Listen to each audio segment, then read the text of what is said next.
Welcome to the I Believe podcast, where we share powerful stories of resilience, hope, and survival.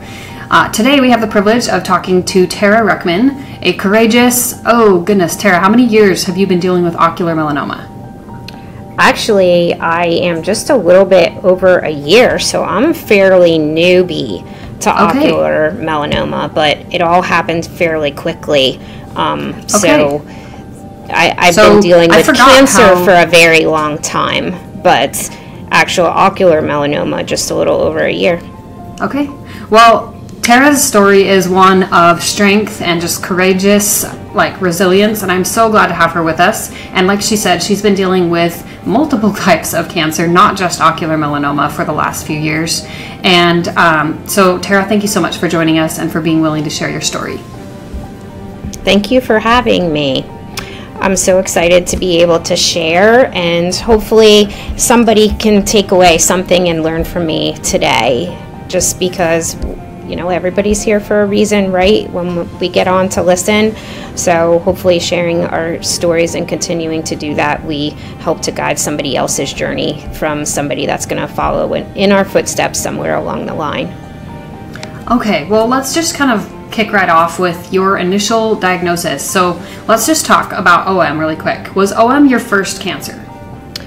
No, actually I was diagnosed with subcutaneous stage 3C melanoma in the year 2000. So I was actually living in Ireland when that happened, and I fought for over 2 years before I became cancer-free. I went 20 years being cancer-free, and then was diagnosed with subcutaneous stage 4 melanoma in 2022. And while I was continuing to fight that battle, I was then diagnosed in 2023 with ocular melanoma as I was getting treated for subcutaneous melanoma. So now I'm getting treated for both, and I have 2 different buildings I'm going to. I have my ocular oncologist, and then I have my medical oncologist and my surgical oncologist for subcutaneous melanoma. So I had all kinds of doctor's appointments that I was going to, and I still continue now to be in treatment for subcutaneous melanoma. Oh my goodness, that's so much to handle, so much to deal with. So with regards to ocular melanoma, do you feel like your first initial subcutaneous stage 4 and stage 3 diagnosis overshadowed your ocular melanoma diagnosis process?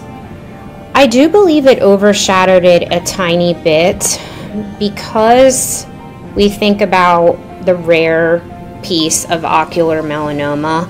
I was going to my oncologist, and I was in treatment, and I was thinking about, I was sharing that I was having these signs and symptoms with my doctors, and they didn't believe it, because not only is ocular melanoma so rare, but then to have it simultaneously as subcutaneous melanoma, I'm not even sure if there's a statistic for that.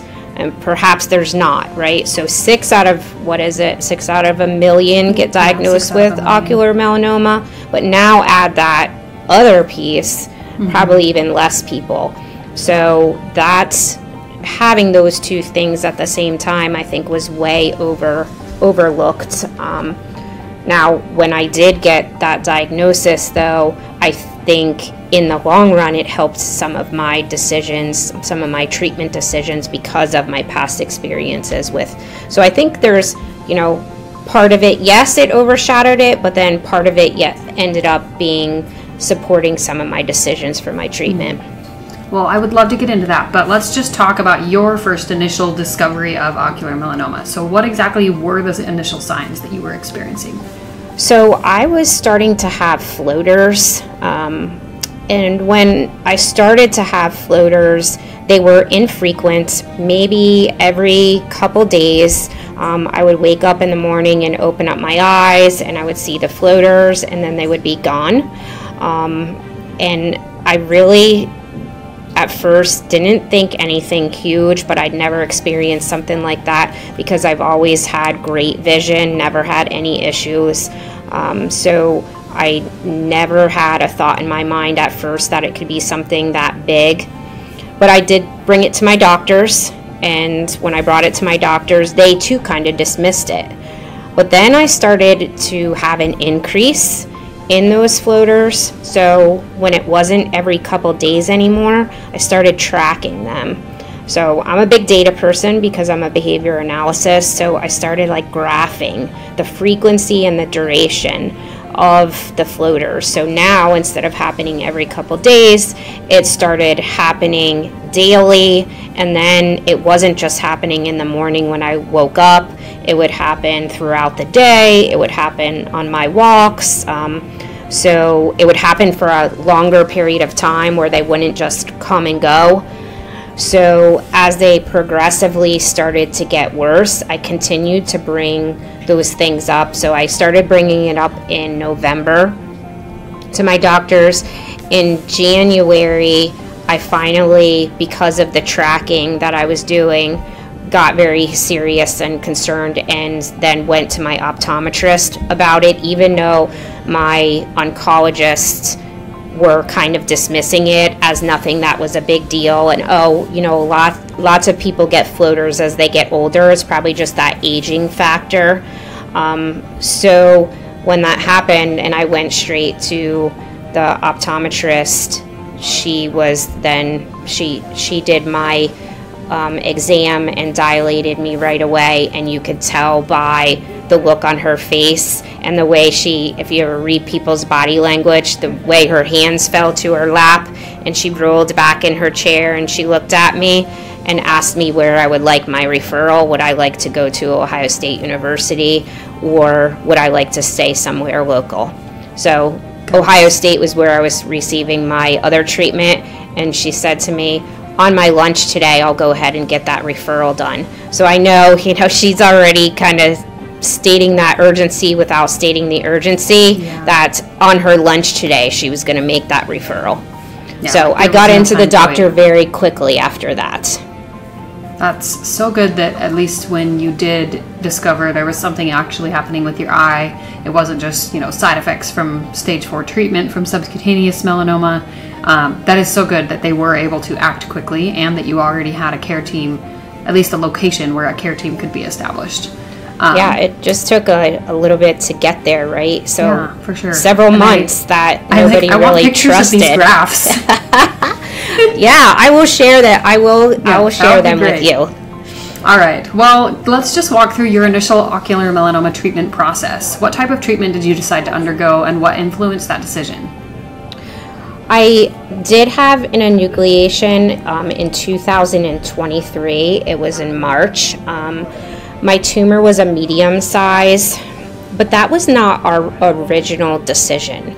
Originally, at first, we talked about the plaque radiation, and then when we continued to have discussions about the placement of it, even though it was not a large size tumor, because of the placement of it, we decided to go with the enucleation, and we changed the plan. So I didn't go through all of the pieces that everyone else went through, because I kind of went straight from, I was diagnosed in February, and March I had the eye removed. So it wasn't really a very long process for me to, try to go through that plaque radiation. I kind of jumped that step, but I did feel comfortable in that decision when we made it as a team with my doctor. So for a lot of people, undergoing cancer treatment can be this physically demanding and emotionally taxing kind of ordeal. So what helped you to cope with the emotional and just the mental challenges during this time, as you're going through stage 4 and primary diagnosis of ocular melanoma? Well, I don't know if you could ever fully feel comfortable with any decision, but as I said, I did feel slightly comfortable with it. I would say probably more so than others because of my past experience with cancer. So because I had multiple reoccurrences already, to me, I kind of have that like go big or go home attitude. Let's be aggressive to take care of it. If I was going to lose my eyesight, I was going to lose it on my terms, not cancer's terms. And that was really important to me, that I felt like trying to save my eye could really, and doing years of that could be actually more traumatic to me. Continuing to go for the eye treatments, I was really got myself to a place that I was ready to lose this part of me, instead of trying to save it so that I could move forward with my life. And some of the things that helped me feel comfortable is I literally listened to you and your podcast, in your voice, ringing in my head every morning when I was in the shower. I listened to like over 40 episodes of the podcast, and also did my own personal research to help me feel comfortable with this decision. One of the things that I did in preparation to, I think, help that emotional journey too, is I scheduled a photo shoot, and it was a kiss goodbye to the OMI. My husband and I did this photo shoot, and I hired someone to take pictures of both my eyes together, and we felt like, it was kind of like the send-off. So I think, the things that I did to prepare for the upcoming surgery, and the things that I did around my house in preparation really made me feel confident in when I went to have my surgery. I feel like that's such a powerful way to approach this, and I just applaud you for doing so much personal research to get to that point. We've talked kind of briefly about this, but I want to just maybe touch a little more on kind of just this specific layer. So you were undergoing stage 4 treatment already, correct? Yes. So having the layer of ocular melanoma on that, like on top of that already stage 4 cutaneous melanoma diagnosis, do you feel like having that stage 4 diagnosis helped you in some specific ways, like to just kind of boost your confidence in decision making? Yeah, because I do feel like it did support me in many positive ways, because I went cancer free for 20 years. So, and 20 years ago, cancer treatments are not what they are today. So being confident in that I went 20 years cancer free, it made me feel like being aggressive. So I had what was called a surgery back then, what was called isolated hypothermic limb perfusion, which was at its starting stages. And they only did it a couple places in the country. So that very aggressive surgery, and then the treatment that I received after, I believe is what helped me go 20 years cancer free. So having that piece in my mind that there are things, and being aggressive in that way and trying new things, and having that surgery that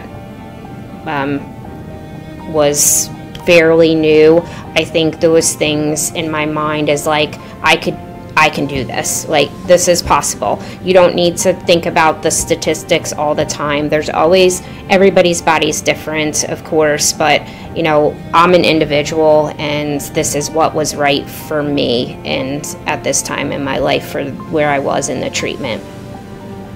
So it sounds like, just from some of these initial thoughts that you've shared, that you had a really solid support system, and that made a really big difference in both your initial diagnosis as well as dealing with the overlay of the stage 4 subcutaneous melanoma. So do you want to just talk a little more about your support system and some of the ways that you felt just the most held and like uplifted during your diagnosis process? Yeah, my family has been super supportive. So the first time around fighting cancer, I was living in Ireland, and I was kind of by myself. So this time, being surrounded by family, and my kids are a little bit older as well, the huge community that was created around me, whether it be work or family or just in my home, has, they never once doubted anything in any of my decisions. They were all very supportive. One of my friends had this pledge to patch that she organized, and on the day of my surgery, when I was having my eye removed, all of my friends bought patches and decorated them in different ways, and they all put them on. And she had this big video that some people shared them with me directly, and then she took all of them and put them in this video for me of all of these people that had these decorated patches. So it was the pledge to patch in honor of the enucleation surgery. And then all of them sent me the patches. So I had tons of different kinds of patches that I was able to wear after the surgery that were all fun and had different, some of them were decorated with bling, some of them were flowers, some of them had cancer killer, because my motto throughout this whole thing was to be a cancer killer, not killed by cancer. So I had some of those mottos on there. So it was really great to see the support of my community and my family. I had, a hospital full of family that were there to support me. On day 3, after I left the hospital, I was ready to drive. And my daughter looked at me and she was like, "Mom, you are not driving. Like, if you can't walk on the road, then you're not ready to drive yet." So so everybody was refusing to drive with me because they're like, "It's like 3 days after your surgery, Mom." So on day 5, finally, I said to my husband, "Tomorrow I'm driving to get myself coffee. So you're either going to sit in that seat next to me in the passenger seat and you're going to support me, or I'm going to go alone." So that next day, on day 6, he was definitely sitting next to me in the seat beside me going to get coffee. So that was like the only thing throughout that they weren't 100% buying into my decision on, but they still supported me. My husband still got in the seat next to me, and I had told him, like, I'm either going alone or without you. So he wasn't going to slow my progress down. So that's what I told all my family. You're not slowing my progress down, because this is like the one fear that I had was driving. And for me, facing that fear early on to get through it was really important, to not leave it like hanging over my head that I had this fear to get behind the wheel, that I wanted to confront it right away. And as soon as I could confront that fear, then all the rest of the fears could maybe melt away in the background, because I knew I could do it. Well, and I mean, I think that the more that we face things that we're afraid of as human beings, the more that we realize we're more afraid of them in the kind of hypothetical than we are in the real moment. Yeah. Which is super helpful to realize when you're confronting something like this. So it sounds like, you were able to get through this treatment, you had a lot of support, and then you've been able this last year to just really move forward. And that can also bring, obviously, its own set of challenges, which I think is very unique to your circumstance of also dealing with the stage 4 cutaneous melanoma diagnosis. But how's your life changed since completing enucleation, and maybe what are some of the decisions that influenced your eye, like what kind of an eye you chose to have made, all of those kinds of fun pieces. So let's chat a little about that. So one thing that I really focused on after having the eye removed was the mental health piece. I know how important that is. So with me being a behavior coach, I work in 14 different schools, and we have so many students. We have a vast array of behavioral challenges with our students that all I shouldn't say all, but most stem from some type of trauma, right? And now I'm experiencing a medical type of trauma. So knowing what I do to support kids, I know that I need myself to practice good mental health care.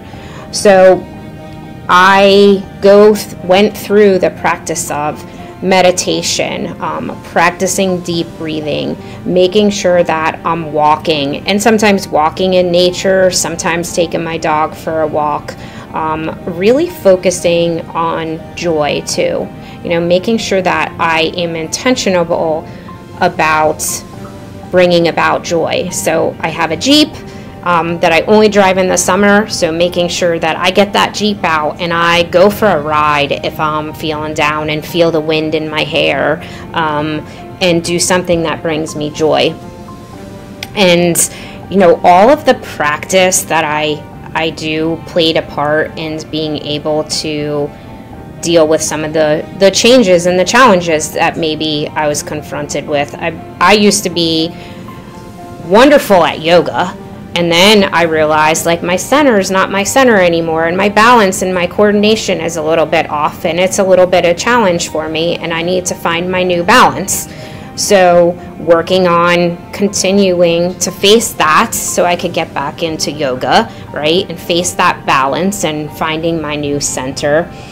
But all of this, focus on my mental health, I think all played into when I had my eye removed.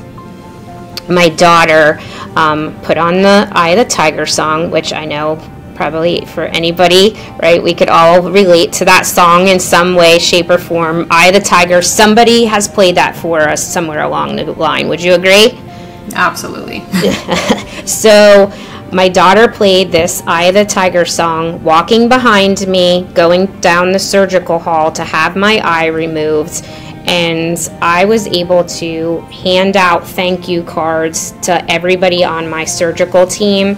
And I did not have one bit of anxiety medication, nothing to relax me. The only thing I had going into surgery was my eye to be dilated. I was wide awake when I can picture the surgical room right now that I was in, and that's kind of crazy to think about, that I'm going to have my right eye removed. I'm going to wake up without it, and I don't even have to have any medication to relax myself. And I felt like that was a moment for me, that this is how I know the things that I'm doing to work on my mental health is going well, because I have that emotional control. Yeah, and but knowing that is an ongoing process, right? No, it's such a process, but I think that it shows, like you said, it shows a lot of, it just shows that there's a lot of power in that kind of preparation piece, and in taking the time to just really focus on yourself, and just, having that emotional, it's not even just emotional control, it's just, I would say maybe emotional management of the trauma that you're going through, and just being confident that you can confront it, even if it's hard. So let's chat a little bit about your eye. For those of you watching the YouTube video or any other video, you might see that Tara has this beautiful, vibrant, just bright green.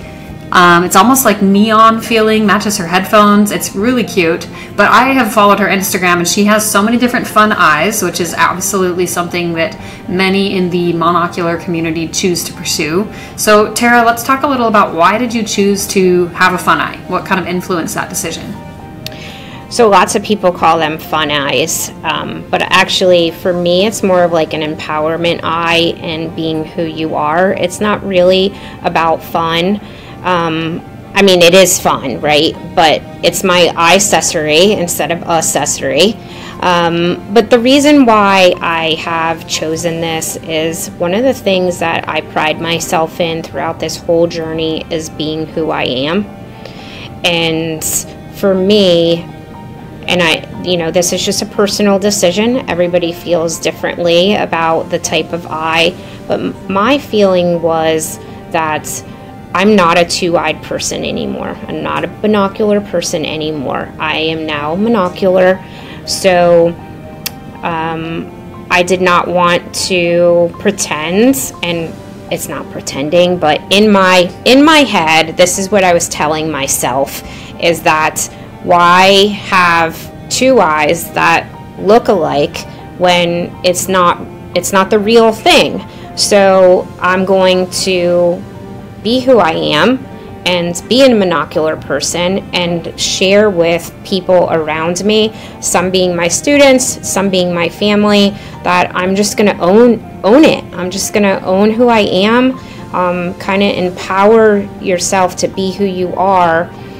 And I do have a gold eye as well. That was actually my first empowerment eye. And it was to that visual reminder of there's a gold nugget in every challenge that you face. So find your gold nugget in whatever challenge you're facing. So they do have some meaning to each of the eyes that I have chosen. And they're just a reflection of who I am and who I want to be. And that's just being who I am, right? I'm a one-eyed person now, and it's okay to be different, and I just live it and own it. I love that. And I'm going to venture to guess, just based on you listening to over 40 episodes of the I Believe podcast, that you had the fortune of listening to Clay Butler's episode when he talked about his enucleation and some of the preparation that he did for enucleation. And I feel like he and you and so many of the other people who have just taken this enucleation challenge head on and just embraced it for what it is, and embraced that, you know, this is the new me, and this is who I am, and I am empowered by that, and who just have unapologetically showed up, whether it was with the conformer, right, when you don't even have the prosthetic ready yet because your eye's not ready, your socket isn't ready.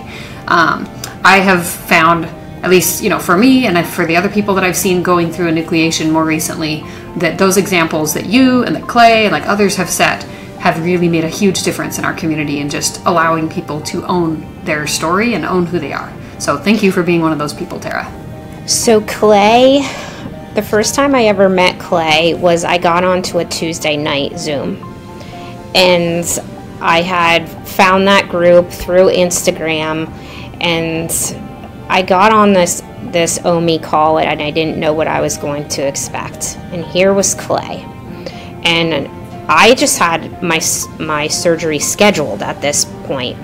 So I started to share with him the things that I was doing to prepare. And he said, "Oh my gosh, I'm so impressed." He's like, "I actually feel like you prepared almost more than I did. And nobody prepares more than I did."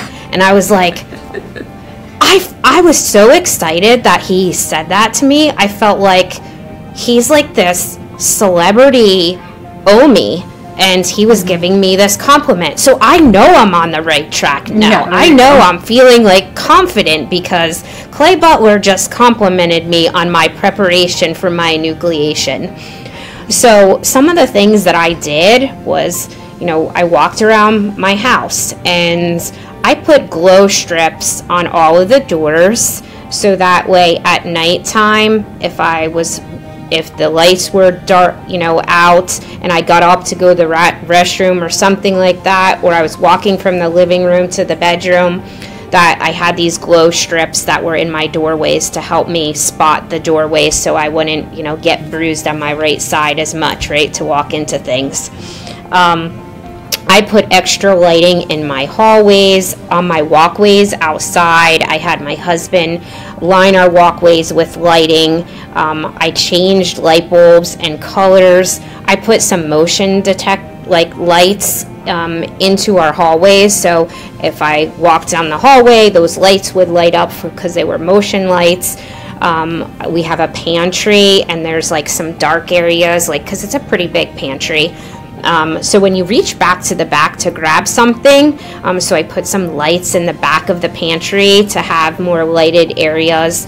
I went through my phone, and the assistive, I don't know if you use some of the assistive technology that's on your phone, the vision piece of it, but I went through and I played with every piece of the assistive technology and the vision accessibility, because I wanted to see what each thing did. So I didn't know what I was going to need. But if I played with all the settings, then when the surgery happened, if I needed to change some settings, I knew exactly where I needed to go to help make that more visible to me. So that was and I did that on my iPad, I did that on my phone, I did that on my computer. Of course, not everybody's on the computer all day, but lots of people are on their phones, right? Yeah, for sure.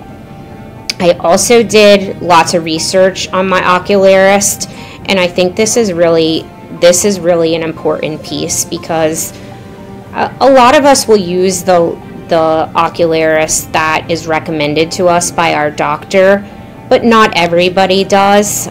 Some people, in my case, I did have a different ocularist because the ocularist that was near me was not doing, the fun eye or empowerment eye at the time. So I feel like this is a big part of the healing process. It's like that final stage that you go through once you have your enucleation to actually then get your new eye. So yeah, that to me, that research piece was, exciting to find the person, make my appointments, and I made travel arrangements, and it had it all in place because I knew that was part of the healing process of when you finally get to that last stage, how important it is to feel comfortable with your ocularist. Oh, that's so important. And I love what you shared here about like just kind of some advice for OMIs who are specifically going to have enucleation, but I think that kind of what we could maybe sum all of these little things up as is just those feelings of being in control and finding what you can control. So Are there any other things that as you were going through this journey, as you've been kind of surviving through this year, any other things that you would suggest to an ocular melanoma patient just starting out that would help, or that you would think would be, helpful things to hear? I would say research and meet with any OMIs. That was wonderful for me.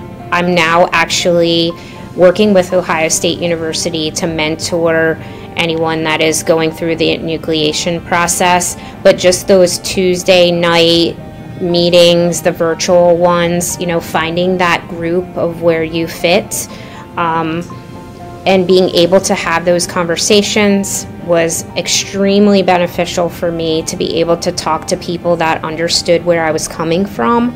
That was such a valuable experience for me. I think that was a big comforting piece of my journey going into enucleation. So, whether it's a virtual community, whether it's a community that your hospital has to offer, but just finding your people.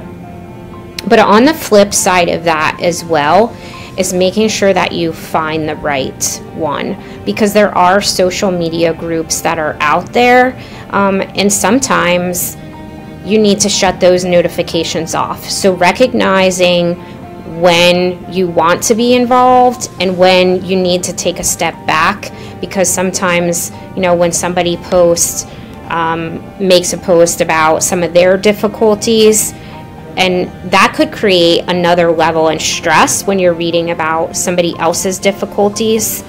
So just kind of recognizing when you do get into these communities, when you should push forward and what is a positive experience and community for you, and when you should pull back from the community and say, today I need to shut these notifications off because I'm feeling a little bit emotional and a little bit of stress. So reading about somebody else's stress and struggle might continue to enhance mine. So just kind of trying to figure that balance out of the positive community versus, what may also trigger some negative feelings in yourself.